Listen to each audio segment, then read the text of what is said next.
Selamat datang di Lambe Sunda. Sebelum Anda nikmati tayangan berikut, silakan klik like, subscribe, dan klik notification bell.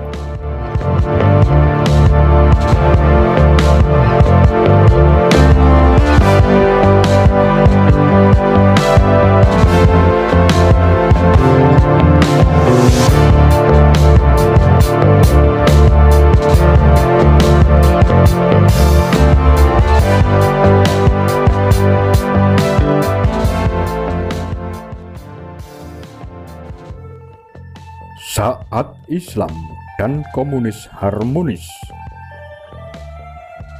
Pada suatu masa, karena kesamaan tujuan, Islam dan komunisme bersatu melawan penindasan.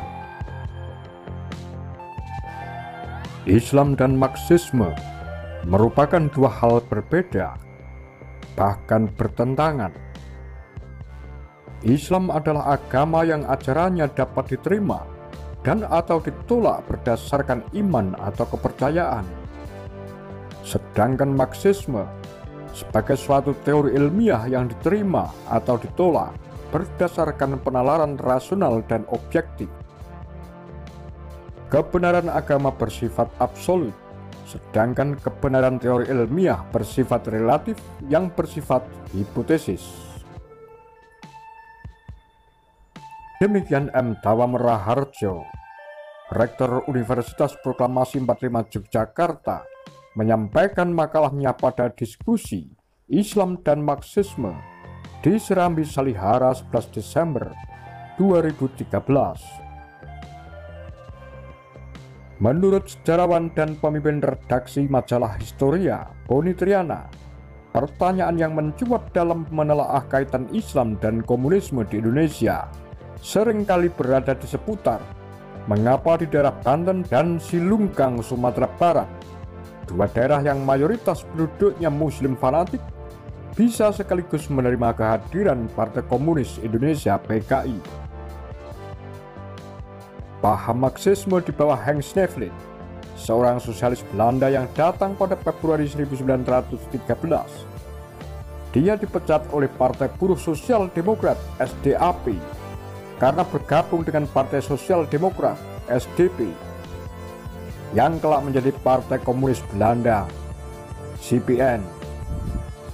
Dia mendirikan Perkumpulan Sosial Demokrat Hindia Belanda (ISDV) yang diakui sebagai partai Marxis pertama di Asia Tenggara. Dialah aktor intelektual di balik radikalisme Sarekat Islam Semarang di bawah Semaun.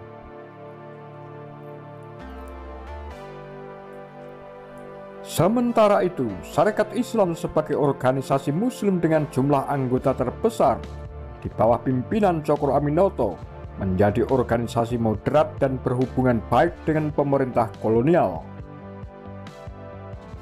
Sikap demikian ternyata menimbulkan ketidakpuasan sekelompok kecil anggotanya, jelas Boni. Konflik internal mulai terjadi dalam kepengurusan Sarekat Islam. Pembentukan cabang syariat Islam yang otonom memperuncing konflik internal. Dawam menyebutkan ketidakpuasan terhadap kepemimpinan Cokro Aminoto dan Haji Agus Salim yang memilih kooperatif terhadap pemerintahan Belanda membuat Haji Misbah bergabung dengan Sarekat Islam Merah yang dibentuk oleh Semaun yang setelah mengalami radikalisasi sejak 1919 dan memisahkan diri dari Sarekat Islam menjadi PKI pada 1923.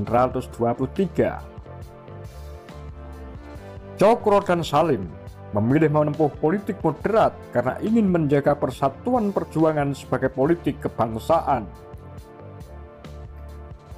Boni Triana menambahkan, perpecahan di tubuh syariat Islam semakin memuncak ketika terjadi insiden Afdeling B pada 1919,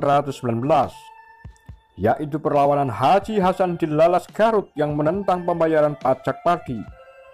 Peristiwa ini berakibat penangkapan para pemimpin syariat Islam, termasuk Cokro Aminoto. Agus Salim mengambil alih kepemimpinan syariat Islam dan melakukan sesuatu yang tidak dapat dilakukan oleh Cokro Aminoto. pembersihan Syarikat Islam dari unsur-unsur komunisme. Bagaimana Haji Misbah, seorang mubalik, fasih berbahasa Arab dan suka mengutip ayat-ayat Al-Quran dan hadis Rasulullah dalam tulisan-tulisannya yang bernada kritis, dapat menerima komunisme. Haji Misbah yang taat beragama menerima komunisme sebagai ideologi pembebasan tanpa harus khawatir kehilangan akidahnya. Pandangan Haji Misbah bersandar pada nilai-nilai ajaran Islam yang berpihak kepada kaum tertindas.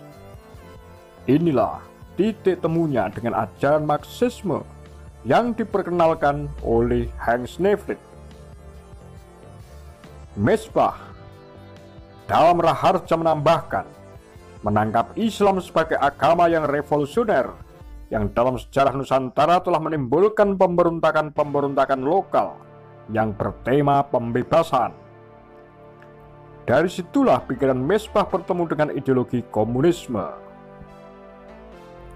Seperti halnya Misbah, kata Boni, komunisme diterima kalangan ulama di Banten, pertama-tama karena kekecewaan mereka terhadap kepemimpinan Cokro Aminoto.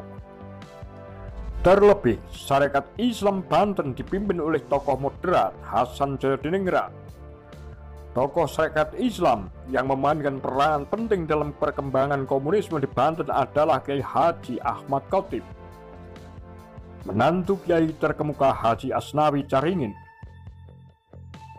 Tokoh penting lain adalah seorang Arab, Ahmad Basaif.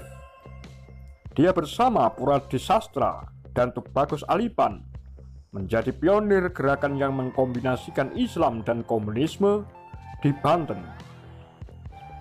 Kelak, tokoh-tokoh ulama bersama Jawara memainkan peranan penting dalam pemberontakan PKI pada 1926. Pemberontakan serupa terjadi di Silungkang pada awal 1927, juga digerakkan oleh guru agama dan saudagar. Terlepas pemberontakan tersebut dapat dipatahkan, peristiwa ini menunjukkan bahwa Islam dan komunis pernah harmonis. Islam dan komunisme dalam pertemuannya bukan perkara ideologi, tetapi semangat perlawanan dalam menghadapi penindasan kolonial. Mereka bertemu di jalan dan bubar di jalan. Demikian kura-kura, Tagar Lambe Sundel.